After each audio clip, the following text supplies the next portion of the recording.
Is it worth learning Mandarin in 2025? Keep in mind this is filmed middle of the year 2025, so we are a good only 5 or 6 months away from finishing up the year. But is it worth learning the language?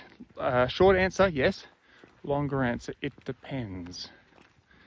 So it's an easy yes when you think about all the benefits that it would bring in opening up a new world and being able to live, work, travel, communicate freely in the country.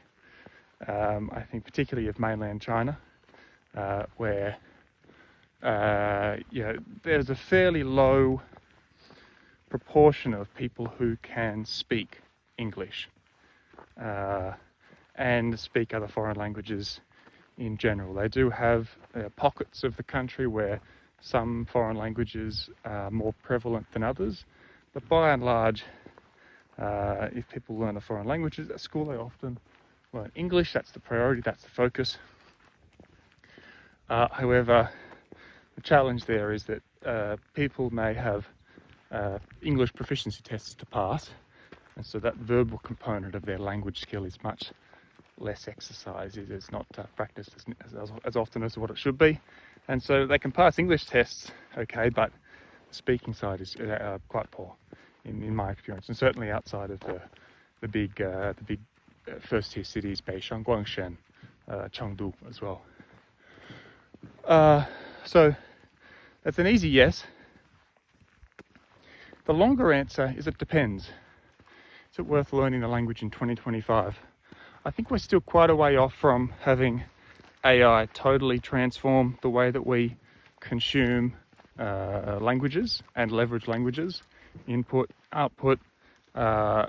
Even as recent as a couple of months ago, or within the last couple of months, I have used a few online platforms, communication platforms, and the translation technology hasn't been nearly as good as what it would be for me to have a smooth conversation with someone from a different language background family as myself.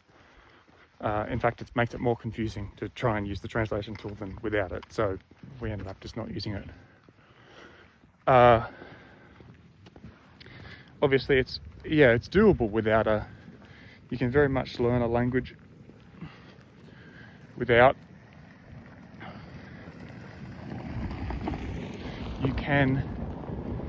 It's very possible to get by, right? You've got the translation app on your phone, you download the language, your target language that you're trying to go for. There's always translation apps and things like that available offline that you can do to travel in and around the country.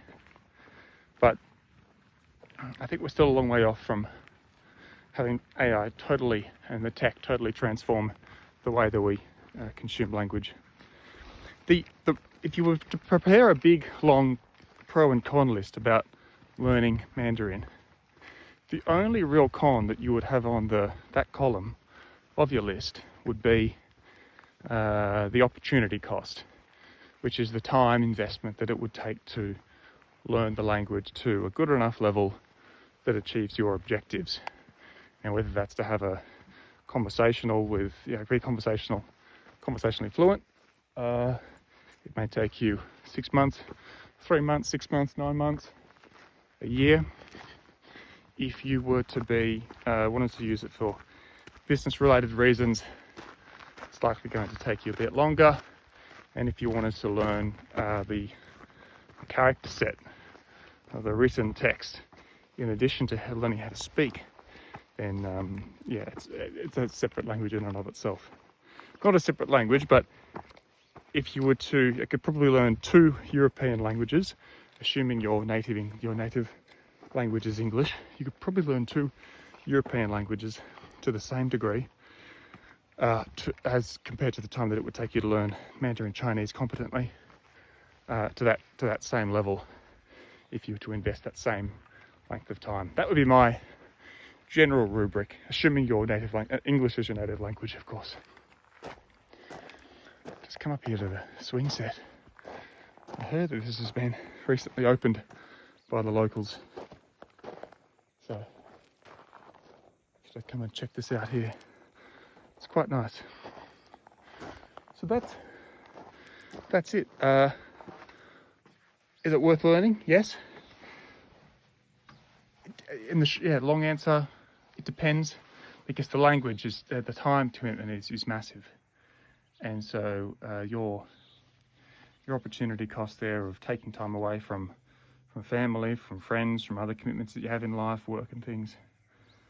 Maybe it's just worth finding a tutor or a business partner who speaks Mandarin, and they can come across with you on your half a dozen trips over the next couple of years to China, rather than going to the effort to learn Mandarin yourself. If, however, you see it as a long-term or a medium to long-term place that you want to spend considerable time, I don't think you would necessarily want to invest so much time into learning Mandarin if you're not going to spend considerable time in the mainland. Reasons as to why that doesn't have to be the case, but I think for most people that I encounter, they've learnt Mandarin as a second language because they enjoy living and working, or living and spending time traveling China. Not many of people that I encounter, they learn Mandarin to then spend most of their life living in their home country and things like that. There are exceptions to that rule, of course, but that would be my major distinction there. Okay, I think that's everything. Good luck. All the best.